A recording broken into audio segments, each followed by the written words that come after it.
Find the derivative of the function. In the first example, the function is f of x equals the natural log of 3x.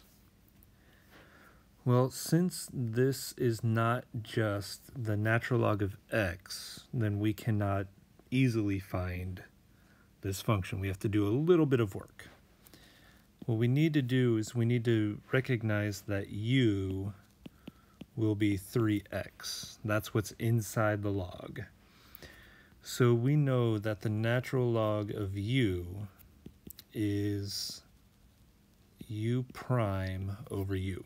So the derivative of whatever's in the log divided by what's inside the log.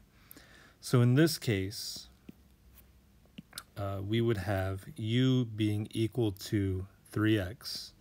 So there will be a 3x in the denominator, and the derivative of 3x with respect to x is 3.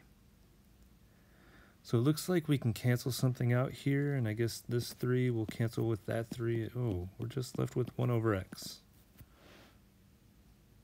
I wonder if that happens every time. Anyway, in example 2, we have f of x equals the natural log of 2x squared plus 1. That's the function. And in this case, the derivative will involve u being equal to 2x squared plus 1. So we know that we can find the derivative of a natural log of u if we find the derivative of what's on the inside and just put it over what's on the inside, the argument. So we know that u is 2x squared plus 1, and the derivative of 2x squared plus 1 is 4x. And it does not look like anything will simplify here, so this will be the derivative of the second example.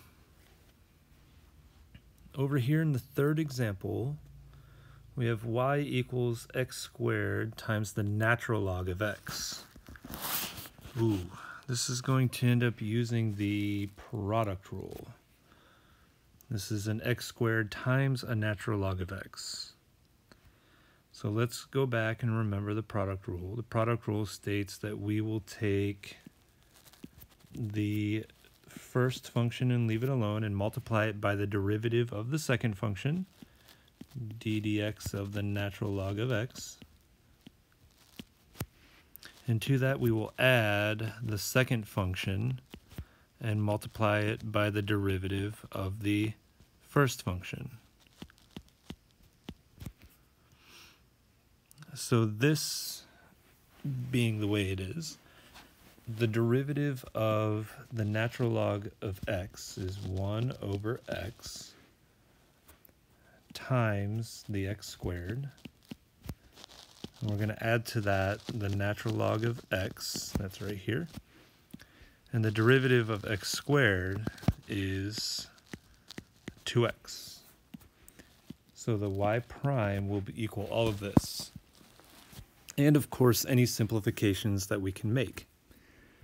So here we have y prime equals this x squared times 1 over x simplifies to x plus, and nothing in this second term simplifies. So you're just left with a 2x natural log of x.